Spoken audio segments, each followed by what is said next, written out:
Hi hello నమస్తే welcome to NR TV Telugu. Myself Ravindra.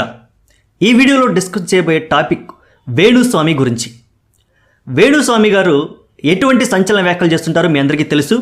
రీసెంట్గా కేసీఆర్ ముఖ్యమంత్రి అవుతాడు, జగన్ ముఖ్యమంత్రి అవుతాడు అంటూ ఒక సంచలనమైన వ్యాఖ్యలు చేసి బొక్కబోర్లో పడ్డాడు. ఆ రెండు ఫెయిల్ అయ్యాయి, అట్రబ్లాప్ అయింది. దాని తర్వాత బయటికి వచ్చి క్షమాపణ కూడా చెప్పడం జరిగింది. అయినా సరే మనోడేమన్నా మారిపోతాడంటే మారడు. మళ్ళీ కూడా రాజకీయ నాయకుల యొక్క పర్సనల్ లైఫ్లో, సినీ సెలబ్రిటీల యొక్క పర్సనల్ లైఫ్లో వెళ్ళు పెట్టి పొల్లబెట్టి ఈ పెట్టి గెలుకుతూ ఉంటాడు. అదేమంటే దానికి జ్యోతిష్యం అంటాడు, అదేమంటే నేను చెప్పేది మీ మంచి కోసమే, మీరు జాగ్రత్త పడతారని చెబుతున్నాను అంటూ దానికి ఒక కౌంటర్ ఇచ్చుకుంటాడు. తనంతట తానే కవర్ చేసుకుంటూ ఉంటాడు. అసలుకి వాళ్ళు అడిగారా మా జాతకం చెప్పండి, మా లైఫ్ ఎలా ఉందని వాళ్ళు అడిగారా? వాళ్ళు అడక్కముందే ఈయనే కల్పించుకొని వాళ్ళు గెలుస్తారు, వీళ్ళు ఓడిపోతారు, వీళ్ళు విడిపోతారు అంటూ ఇలా సెన్సేషనల్ కామెంట్స్ చేస్తూ ఉంటారు. సమంత నాగచైతన్య విడిపోతారు అంటూ ఎంగేజ్మెంట్ అయిన తర్వాతే నేను చెప్పాను, కావాలంటే వీడియో చెక్ చేసుకోండి అంటూ ఒక వీడియో వదిలాడు. ఇక శోభిత ధూళిపాళ నాగచైతన్య ఇద్దరు ఎప్పుడైతే ఎంగేజ్మెంట్ చేసుకున్నారో మనోడికి ఆత్రం ఆగలేదు. ఆగకపోగా అదే రోజు రాత్రి ఒక స్టేటస్ పెట్టి రేపు జాతక విశ్లేషణ రెడీ అన్నాడు. సరే, అందుకు తగ్గట్టుగా నేను జాతక విశ్లేషణ చేసి వీళ్ళిద్దరూ ఖచ్చితంగా విడిపోతారు అంటూ పెద్ద బాంబు పేల్చాడు. అసలు ఎవరు అడిగారు నిన్ను? వాళ్ళిద్దరూ విడిపోతే నీకెందుకు, విడిపోకపోతే నీకెందుకు? వాళ్ళిద్దరూ కలిసి ఉంటే నీకేమైనా వచ్చిద్దా? విడిపోతే నీకేమైనా వచ్చిద్దా? సోషల్ మీడియాలో ఇటువంటి విషప్రచారం, దుష్ప్రచారం అవసరమా అని నా అభిప్రాయం. అయితే వీళ్ళ పర్సనల్ లైఫ్ గురించి చెప్తా ఉంటాడు కదా, మరి అసలుకి కొన్ని చిన్న చిన్న ప్రశ్నలు అడుగుతాను. పవన్ కళ్యాణ్ గారు ఫ్యూచర్లో సీఎం అవుతారా? దీని గురించి నువ్వు చెప్పగలవా? అమరావతి నిర్మాణం ఎప్పుడు పూర్తవుతుంది? దీని గురించి నువ్వు జ్యోతిష్యం చేసి చెప్పగలవా? ప్రస్తుతానికి చంద్రబాబు నాయుడు గారు ముఖ్యమంత్రిగా ఉన్నారు కాబట్టి ఆయన జాతక రీత్యా పోలవరం నిర్మాణం ఎప్పటికి కంప్లీట్ చేయగలుగుతాడు? దీని గురించి నువ్వు చెప్పగలవా?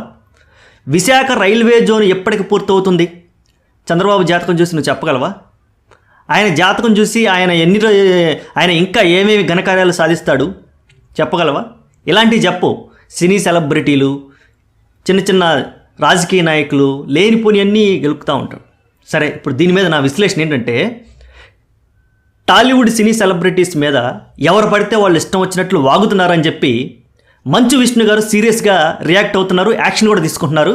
చిన్న చిన్న యూట్యూబర్లని చాలా ఇబ్బంది పెడుతున్నారు. ఆ యూట్యూబర్లు అయితే గగ్గోలు పెడుతున్నారు.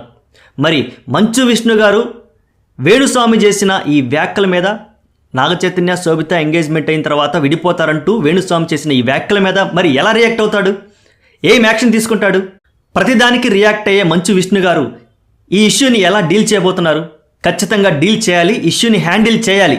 హ్యాండిల్ చేయకపోతే ఎవరు ఊరుకునే లేరు. చిన్న చిన్న యూట్యూబర్స్ అంటే కేసులు పెట్టడం, స్ట్రైక్లు వేయడం, ఇవన్నీ చేస్తే సరిపోదు కదా. మరి ఇండస్ట్రీని కాపాడాలంటే మరి ఇటువంటి వాళ్ళ నోళ్ళు కూడా ముగిస్తేనే కదా. నేను ఎవరి మీదైనా యాక్షన్ తీసుకుంటాను అని మీ అంతటి మీరు ధైర్యంగా చెప్పగలుగుతారా? ఇప్పుడు చేయండి, చేసేసి చూపించండి.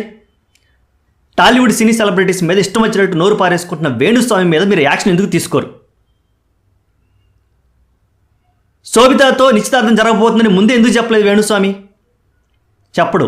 వాళ్ళు నిశ్చితార్థం చేసుకున్న తర్వాత వాళ్ళ జాతకాలు చూసి మార్కులు వేస్తాడు, రేటింగ్లు ఇస్తాడు. అవసరం ఇదంతా? అవసరం లేదు కదా. ఇలాంటి వాళ్ళని క్షమించడానికి వీలు లేదు. మంచు విష్ణు గారు మీరు ఎక్కడున్నారు? మీరు యాక్షన్ తీసుకుంటారా, లేదంటే మళ్ళీ శ్రీహరి అంకులే దిగి రావాలా? ఆల్రెడీ మీరే అన్నారు కదా, ఈ సమయంలో కనుక శ్రీహరి గారి అంకులు ఉంటే మీకు ఎలా బుద్ధి చెప్పేవాడో తెలుసా అన్నారు కదా. మరి ఇప్పుడు ఆ శ్రీహరి అంకులు రావాల్సిన అవసరం లేదా? మా అసోసియేషన్ అధ్యక్షుడు, ప్రెసిడెంట్గా ఉన్న మీరు యాక్షన్ తీసుకుంటారా? త్వరగా తేల్చండి.